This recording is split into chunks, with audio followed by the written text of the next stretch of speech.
Shalom, Bapak Ibu yang saya kasih di dalam Tuhan Yesus Kristus. Sabda Sadegesi ACW Sentul City pada hari ini berbicara tentang berdoa bagi ketentraman kota dan bangsa. Teks terambil dari 1 Timotius 2 ayat 1 sampai dengan 4. Pertama-tama aku menasihatkan, naikkanlah permohonan, doa syafaat dan ucapan syukur untuk semua orang, untuk raja-raja dan untuk semua pembesar, agar kita dapat hidup tenang dan tentram dalam segala kesalehan dan kehormatan. Itulah yang baik dan yang berkenan kepada Allah, Juru Selamat kita, yang menghendaki supaya semua orang diselamatkan dan memperoleh pengetahuan akan kebenaran. Bapak Ibu, seringkali kita terjebak dalam pemikiran iman Kristen hanyalah tentang hubungan pribadi saya dengan Tuhan atau urusan internal gereja saja. Namun, di sini Rasul Paulus memberikan perspektif yang berbeda kepada Timotius. Paulus menegaskan bahwa orang percaya memiliki tanggung jawab yang bersifat rohani, yaitu berdoa bagi bangsa dan negara. Paulus memulai dengan kata pertama-tama. Ini bukan sekedar urutan nomor, melainkan urutan prioritas. Sebelum kita mengeluh tentang kebijaksanaan pemerintah, sebelum kita mengkritik kondisi ekonomi, atau merasa cemas dengan situasi politik, Tuhan meminta kita untuk menaikkan permohonan, doa syafaat dan ucapan syukur. Apa yang menjadi kebutuhan masyarakat? Doa juga membangun komunikasi yang intim dengan Tuhan demi bangsa dan negara kita. Kita bersyafaat, kita berdiri bagi orang lain dan menaikkan ucapan syukur, menemukan segala kebaikan-kebaikan Tuhan di tengah-tengah situasi yang sulit. Kita dipanggil untuk berdoa bagi semua orang, termasuk raja-raja dan semua pembesar. Perhatikanlah ayat yang kedua. Kita tidak perlu pilih kasih. Kita tidak hanya mendoakan pemimpin yang kita sukai atau yang seiman dengan kita.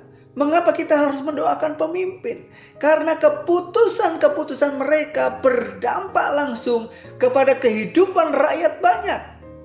Doa kita itu memberikan ruang bagi hikmat Tuhan bekerja di dalam hati pemimpin kita, terlepas apa yang menjadi latar belakang mereka.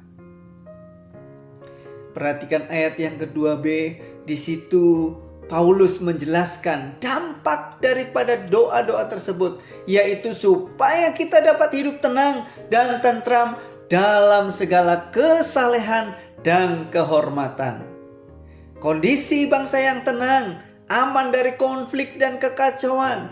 Ketika negara aman, kota aman, gereja memiliki kebebasan untuk beribadah, untuk menjalankan misi amanat agung, menyampaikan kabar baik tanpa rasa takut. Ketenangan politik itu merupakan pupuk bagi pertumbuhan penginjilan. Tidak ada ketakutan di dalamnya karena kondisi yang aman. Kalau kita memperhatikan di dalam ayat yang ketiga dan keempat, mengapa berdoa bagi kota, bagi bangsa, negara itu penting? Karena itu baik dan berkenan di hati Allah. Tuhan ingin semua orang diselamatkan. Kondisi kota, kondisi bangsa yang stabil itu akan memudahkan berita, kabar baik, Injil itu tersebar. Doa bagi bangsa bukan sekedar urusan kenyamanan kita, melainkan urusan misi Allah. Kalau kita melihat media sosial seringkali penuh dengan narasi-narasi negatif. Sebagai orang percaya, sebagai orang Kristen, jika kita melihat ketidakadilan, jangan hanya membagikan amarah di sosial media, tetapi bawa itu ke hadapan Tuhan.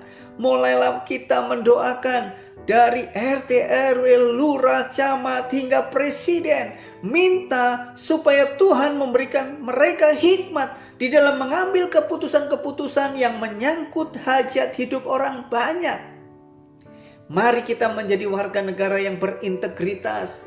Doa itu harus disertai dengan tindakan. Menjadi warga negara yang taat hukum, yang jujur di dalam bekerja, dan membawa damai di dalam lingkungan sekitar kita.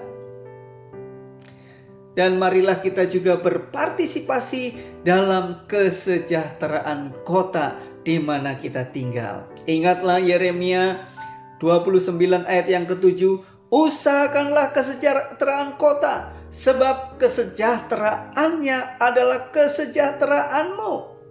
Kita ini adalah berkat yang Tuhan tempatkan di kota ini. Oleh karena itu, dimanapun kita berada, marilah kita menjadi berkat bagi orang-orang di sekitar kita.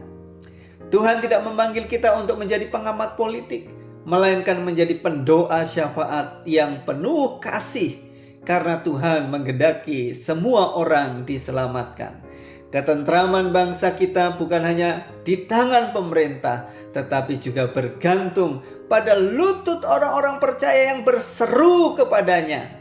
Kiranya kebenaran firman Tuhan ini akan membawa kita semakin sering untuk berdoa bagi ketentraman kota dan bangsa Indonesia. Tuhan Yesus memberkati. Amin.